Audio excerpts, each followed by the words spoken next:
I'm Eleanor. 22 years ago, my husband locked my 3 young children and me out in the freezing cold, with nothing but the clothes on our backs. As he drove away to start his new life, he told me I'd be begging on the streets within a month. He was right about one thing. Someone did end up begging on the streets, but it wasn't me. Decades later, a broken, desperate man showed up at the gates of my private estate, weeping for a second chance he thought he was owed.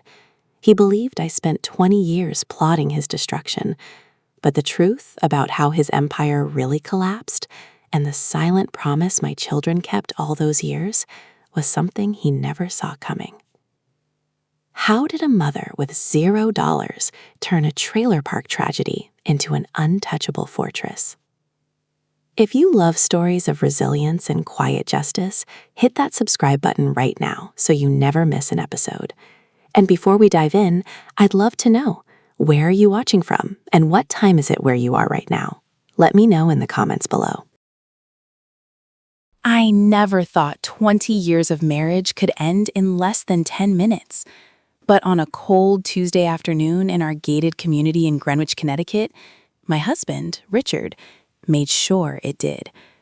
I stood in the grand foyer of our $7 million home, holding our youngest daughter, Chloe, who was only 6 years old. My 2 sons, 10-year-old Marcus and 8-year-old Ethan, stood beside me, their small hands gripping the hem of my coat.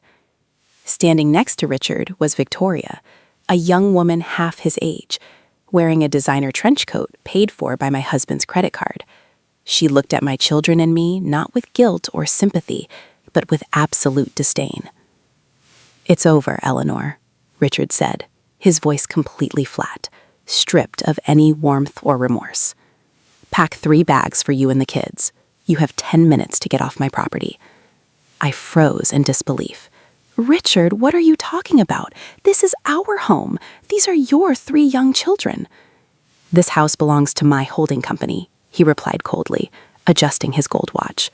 "You didn't contribute a single dollar to it. Victoria is moving in today, and I won't have you ruining our fresh start." I tried to reason with him through the overwhelming panic. "At least let the kids finish their school week. We have nowhere to go right now." Victoria stepped forward, crossing her arms impatiently. "Richard, tell her to leave already. The movers are bringing my new furniture in an hour, and I don't want them seeing this mess."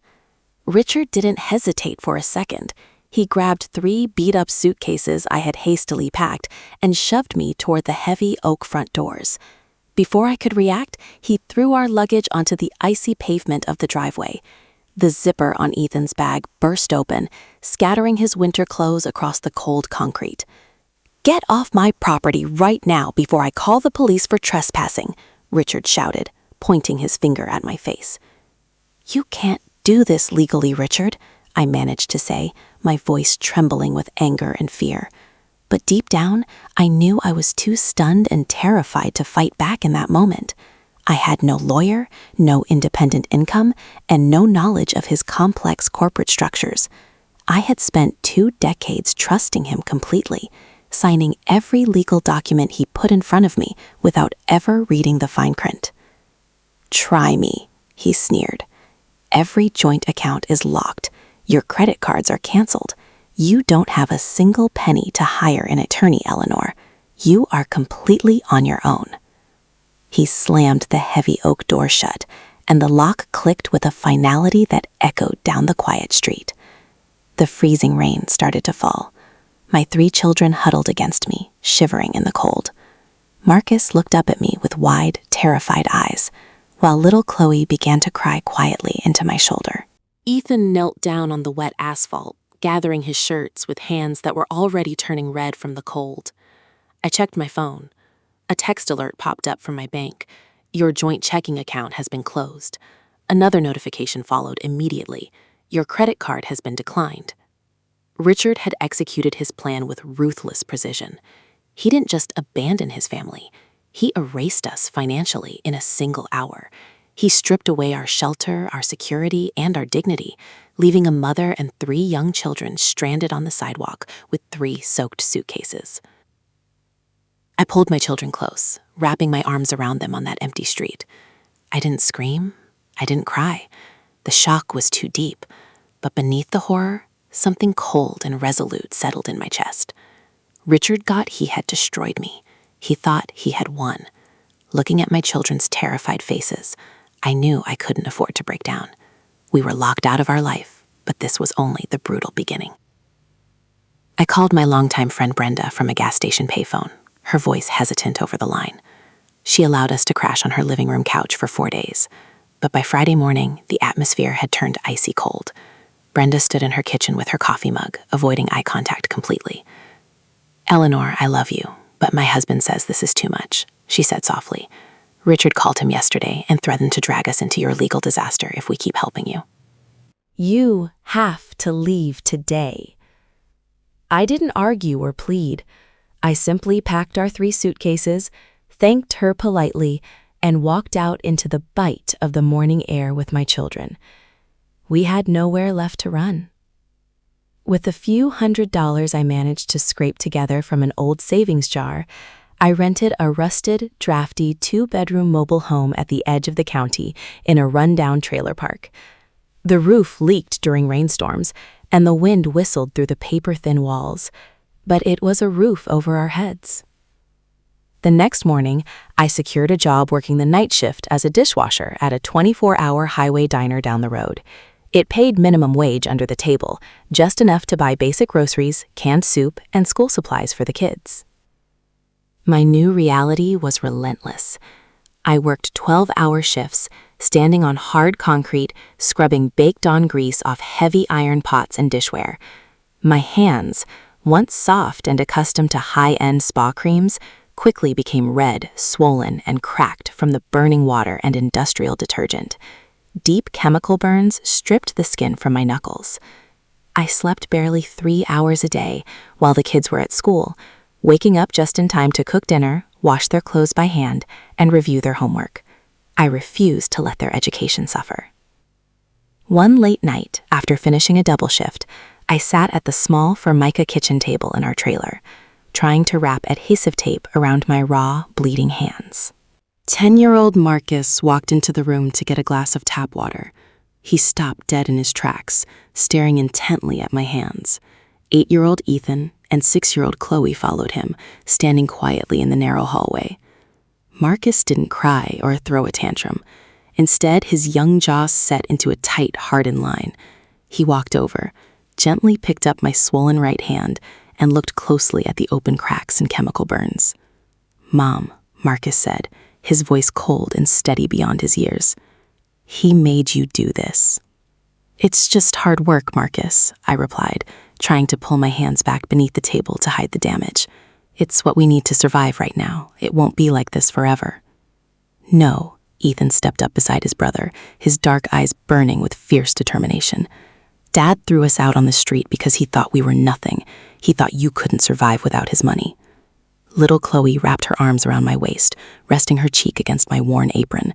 "I'm going to study every night, Mommy," she said firmly. "I'm going to be a doctor so I can fix your hands and make sure nobody ever hurts us again." Marcus looked straight into my eyes, his grip on my hand firm despite his size. "Remember this room, Mom. Remember how cold it is. Keep surviving for us. We are going to grow up, we are going to win, and we are going to make Dad regret the day he threw us away. We're going to build an empire." In that cramped, shivering trailer, looking into the eyes of my 3 young children, I felt a massive shift. The fear and humiliation of our eviction vanished completely. We were sitting at absolute rock bottom, but my children were no longer victims. They were building a fire that would burn for years to come. 22 long years passed in a blur of relentless sacrifice, double shifts, and late-night studying at that chipped trailer park kitchen table. My children didn't waste a single day or a single opportunity. They wore hand-me-down clothes, worked demanding part-time jobs during high school, and earned full academic scholarships to top Ivy League universities. Every sacrifice I made, scrubbing greasy pots and dishes at the diner, was met with their absolute refusal to fail. We played the long game, brick by brick, transforming our early poverty into pure, unstoppable determination. Marcus went to the Wharton School of Business, threw himself into high-stakes finance, and rapidly climbed the competitive corporate ranks on Wall Street. By 32, he was a senior managing director at a premier investment firm, handling multi-billion-dollar corporate portfolios, market acquisitions, and high-net-worth wealth management. He understood how capital moved, how fortunes were built, and how easily an arrogant man could be stripped of everything. "Money isn't just leverage, Mom," Marcus told me one evening in his Manhattan office, adjusting his sharp, tailored suit. "It's ultimate armor, and nobody is ever breaking through our defenses again."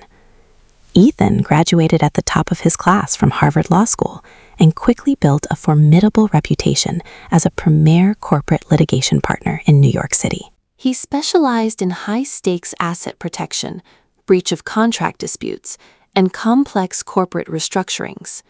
The same boy who had once picked up his scattered clothes from a frozen driveway now commanded boardrooms full of high-powered corporate executives and terrified legal opponents. "Dad thought he used legal tricks to destroy us because you didn't have a voice," Ethan said calmly, reviewing a stack of legal filings over lunch. "Now I write the contracts and control the courtrooms. Nobody touches this family without answering directly to me." Chloe pursued medicine with fierce, unrelenting dedication, becoming one of the youngest chief cardiovascular surgeons at a world-renowned medical center in Boston. Her steady, precise hands, which had once helped me wash dishes in our drafty trailer, now performed life-saving heart surgeries under intense pressure every single day. "I promised I'd take care of you, Mom," Chloe said gently during one of our weekend visits, holding my hands in hers, hands that were now healed, soft, and deeply cared for. "You gave us your youth so we could survive, and now we own our future." Together, my 3 children accomplished what Richard thought was completely impossible. They lifted our family from absolute poverty into the highest echelons of American society through sheer competence, intelligence, and relentless drive. On my 62nd birthday, the 3 of them drove me to a magnificent estate in an elite enclave in Alpine, New Jersey. The sprawling European-style mansion sat quietly behind massive wrought iron gates, surrounded by private grounds and protected by round-the-clock security guards. Marcus handed me a velvet box containing a polished set of brass keys. "This house is deeded entirely in your name, Mom," he said, his voice firm and filled with quiet pride. "No holding companies, no hidden debt clauses, and no manipulative men who can ever threaten your security again." Ethan stepped beside him, handing me a leather-bound legal folder. "Every property deed, tax record, and asset trust is locked tight under my firm's exclusive protection. You are financially bulletproof for the rest of your life." As I walked through the grand limestone foyer of my new home, flanked by my 3 brilliant, powerful adult children, I felt an overwhelming sense of peace. We had survived the brutal winter of our lives and built an unshakable fortress. We were whole, prosperous, and completely independent. We didn't need Richard, and we certainly didn't need his mercy. But while we were quietly building our empire, Richard's golden world was crumbling into absolute ruin. While my children and I were quietly rebuilding our lives from the ground up, Richard's gilded world was slowly rotting from the inside out. For years, he believed he was a master businessman who had successfully traded an aging wife for a younger, flashier life. But Richard's arrogance blinded him to a simple truth. Victoria didn't love him. She was a calculated, high-level financial con artist who saw him as an easy target. Victoria spent years systematically studying Richard's vulnerabilities, greed, and inflated ego. She gradually convinced him to make foolish financial moves under the guise of asset diversification and tax avoidance. Why leave your wealth tied up in domestic accounts where the government can tax it, she had whispered to him during their lavish vacations. Let me introduce you to my offshore investment group. We can double your fortune in half the time. Eager to impress his young mistress and prove he was still a financial titan, Richard fell for the trap completely. Bit by bit, he transferred control of his real estate holdings, stock portfolios, and corporate liquid funds into complex offshore accounts and shell companies that Victoria controlled. He signed every legal document she put in front of him without having an independent lawyer review the contracts, the exact same careless mistake he assumed I would make years ago. The inevitable trap sprung 20 years after he threw us out onto the pavement. One rainy November morning, Richard walked into his private wealth office in downtown Manhattan, only to find his accounts frozen and his lines of credit terminated. Victoria was nowhere to be found. Her phone was disconnected, her luxury penthouse apartment was cleared out overnight, and her identity was completely erased. She had systematically liquidated over $25 million of Richard's assets, wired the funds to untraceable accounts in Eastern Europe, and vanished into thin air.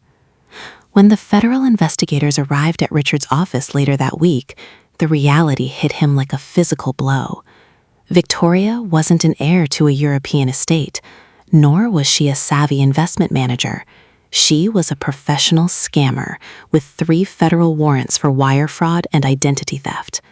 To make matters worse, she had loaded Richard's holding company with tens of millions of dollars in fraudulent debt before fleeing the country.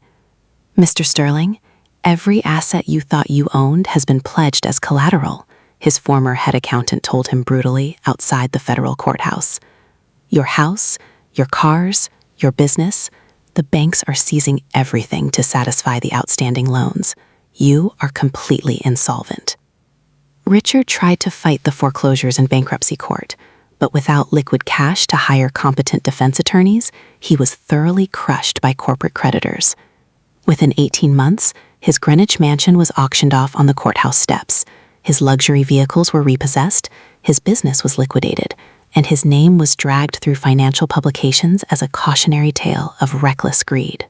When the last of his appeals failed, Richard was evicted from his temporary apartment with nothing more than 2 plastic bags containing his remaining clothes.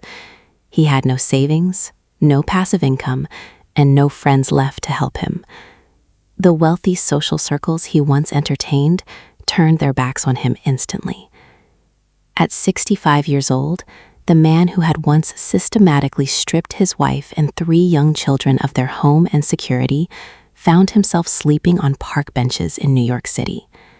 He wandered the cold streets in a threadbare coat, holding a cardboard sign and begging for spare change outside the very office buildings where he used to hold board meetings. He had traded his family's devotion for a lie, and the universe repaid him with absolute, unyielding rock bottom. For 2 years, Richard lived on the fringes of Manhattan, surviving on soup kitchens and subway benches. His proud spirit was crushed by winter cold and public humiliation. Then, one icy Tuesday afternoon, he stopped outside an electronics store window. On a row of television screens, a national news broadcast was live covering a landmark corporate litigation. Standing on the steps of the federal courthouse, dressed in an impeccably tailored navy suit, was our middle son, Ethan. The reporter praised Ethan Sterling as the sharpest corporate litigator in the country. Below his name on the screen, a graphic displayed his prestigious legal firm and his recent induction into the Forbes list of top legal minds. Richard stared at the screen, his dirty hands trembling against the glass window. He pulled out a crumpled newspaper from his pocket and read a feature story detailing the Sterling family. The article highlighted Marcus's dominant Wall Street investment firm, Chloe's Medical Breakthroughs, and the private estate they had bought for me in Alpine, New Jersey. For the first time in over 2 decades, Richard realized the gold mine he had thrown away. But he didn't feel pride. He felt pure, desperate opportunism.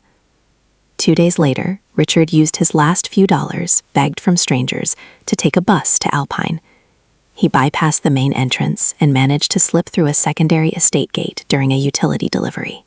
I was stepping out onto the driveway of my home, holding a basket of fresh roses, when I saw a figure shuffling toward me. He was dirty, emaciated, and wearing a torn jacket that smelled faintly of street dampness.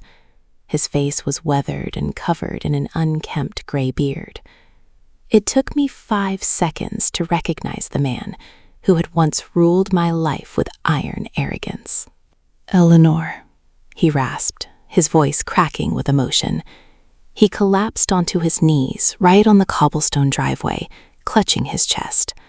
"Oh God, Eleanor, please don't turn me away." I stood frozen, holding my flower basket.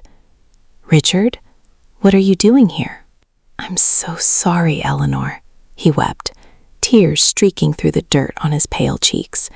"I was blind. I was manipulated by that evil woman. Victoria took everything from me. She ruined my life. I've spent every single day for the past 20 years regretting what I did to you and our children." He crawled closer, reaching out his dirty hands toward my coat. "I was an arrogant fool. I thought I wanted status, but all I ever needed was you. I haven't had a warm meal in 3 days, Eleanor. I'm dying out here. Please, for the sake of our 20 years of marriage, forgive me. Just let me come inside. I don't ask for money, just a corner of your home."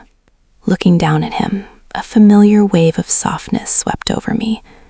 This was the father of my children, the man I had once sworn to love. Seeing him broken and reduced to a pathetic beggar touched a deeply ingrained part of my maternal nature.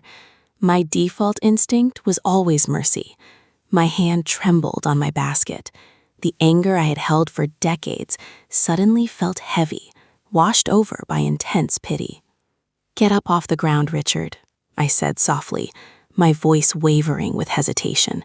"You look freezing. Let me get you something warm to drink and we can talk inside." I stepped toward the front door, pulling my keys from my pocket. I was moments away from opening my home to the man who had once thrown us to the curb, letting my soft heart blind me to his manipulation. Before my hand could turn the brass handle, a sleek black SUV pulled into the driveway, tires crunching sharply against the cobblestone.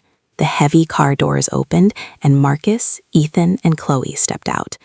They had planned to meet me for our regular Sunday lunch, but their casual smiles vanished the second they saw the man kneeling on our front steps. They didn't sprint toward us, they didn't scream, and they didn't throw a physical fit. Instead, my 3 children walked up the steps with absolute, chilling composure. They moved as a single, impenetrable wall, placing themselves directly between me and Richard. "Mom, step back," Marcus said. His voice was calm, but it carried a sharp, undeniable authority. I lowered my keys immediately, retreating behind the safety of my children. Richard looked up from the ground, his eyes widening as he recognized the 3 powerful adults towering over him. "Marcus, Ethan, Chloe, my beautiful children," he wept, trying to reach out and touch Ethan's polished shoe. "I'm so sorry. I've missed you all so much.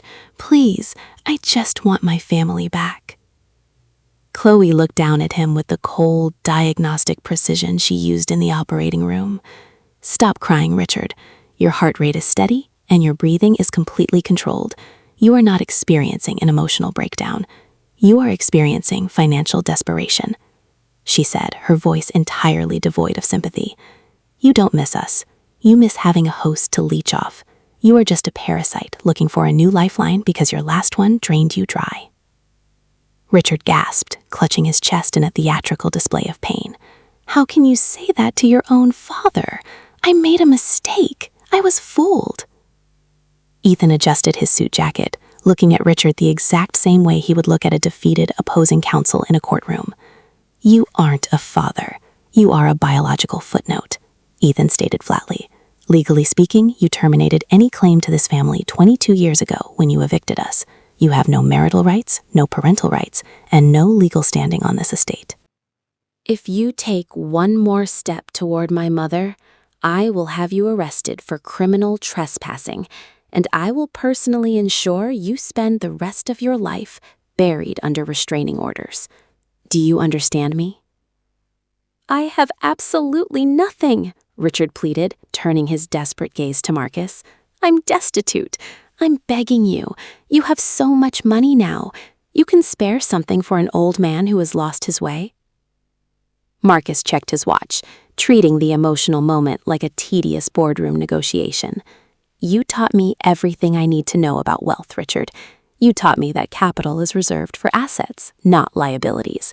You are the ultimate liability, Marcus said, his tone utterly indifferent. You traded your family for a scammer because you were greedy and foolish. You made a terrible investment, and now you are facing a total margin call. My firm doesn't bail out bad investments. You have zero value here. Richard sobbed louder, covering his face with his dirt-stained hands. He tried to look past them, locking eyes with me. Eleanor, please, you have a good heart. Don't let them do this to me. I stood quietly behind my children, my soft heart warring with the harsh reality in front of me. Chloe turned around and placed her soft, steady surgeon's hands over mine. Mom, look at my hands, she said gently, yet firmly. Now remember yours. Remember the chemical burns from the diner. Remember the freezing wind in that trailer. He didn't care if we starved to death on the street. Do not insult our hard work and our survival by letting him back in. Her words hit me like a sudden rush of ice water, instantly washing away the misguided pity I felt just moments before. The illusion of the man I once loved shattered completely. My children were right. I looked at the pathetic man on the ground, and for the first time in my life, I felt absolutely nothing for him. I stepped around the protective wall of my 3 children, holding my head high. The fear that had once paralyzed me in that freezing trailer park was completely gone, replaced by an unshakable clarity. I looked down at the man who had abandoned us without a second thought, reduced now to a trembling, desperate shell of his former self. His tears didn't move me anymore. They were just another calculated performance from a man who only cared about his own survival. Stand up, Richard, I said, my voice steady and ringing with a quiet, undeniable authority across the cobblestone courtyard. He scrambled to his feet, a pathetic spark of hope lighting up his bloodshot eyes. Eleanor, you'll give me a second chance? You remember who we were. I remember exactly who we were, I replied, meeting his frantic gaze without flinching. I remember a woman who gave you 20 years of her youth, who helped you build your first business, and who loved you unconditionally. And I remember a man who threw her and 3 helpless children out into the freezing mud because he thought they were trash. You thought you stripped me of everything that day, Richard, but you actually gave me the greatest gift of my life. Richard blinked, thoroughly confused. A gift? You freed us from your poison, I said, a soft, confident smile touching my lips. When you left us with nothing, you forced us to discover who we really were. You thought you were destroying us, but all you did was build the crucible that forged 3 extraordinary human beings. Look at them, Richard. Look at the children you discarded like trash. They didn't achieve all this because of your money or your name. They achieved it through their own brilliant minds, their unrelenting work ethic, and the love we built together in that drafty trailer. I took a step closer, letting him see the total absence of anger in my eyes. Your ultimate punishment isn't the poverty you are living in right now. It isn't sleeping on park benches or begging for spare change outside corporate offices. Your real punishment is knowing that the family you threw away built a world of power and wealth without you. Your punishment is knowing that every single day for the rest of your life, you will watch us thrive from the outside, fully aware that you were the sole architect of your own miserable fate. Richard opened his mouth to plead, but no words came out. The bitter truth hit him with devastating, soul-crushing weight. He was completely irrelevant to us. With a subtle nod from Ethan, 2 uniformed estate security guards stepped out from the gatehouse. "Mr. Starling, you are trespassing on private property," the lead guard announced sternly, taking Richard firmly by the arm. "You need to step off the premises immediately, or you will be taken directly into police custody." Richard didn't fight them. He broke down completely, weeping bitterly as the guards escorted him back down the long driveway, away from our home, away from our lives, and back into the cold obscurity he had earned. He turned back one last time, shouting my name, but his voice was swallowed by the wind. I turned back to my children. Marcus took my flower basket, Ethan wrapped his arm around my shoulder, and Chloe held my hand tight. We didn't watch him leave. We didn't look back at the past. Together, we walked through the grand limestone entrance of our home, shutting out the cold world forever. As the heavy doors clicked firmly shut, I felt an overwhelming wave of peace. We had won, not by seeking petty vengeance, but by living a life so powerful and beautiful that no ghost from our past could ever touch us again.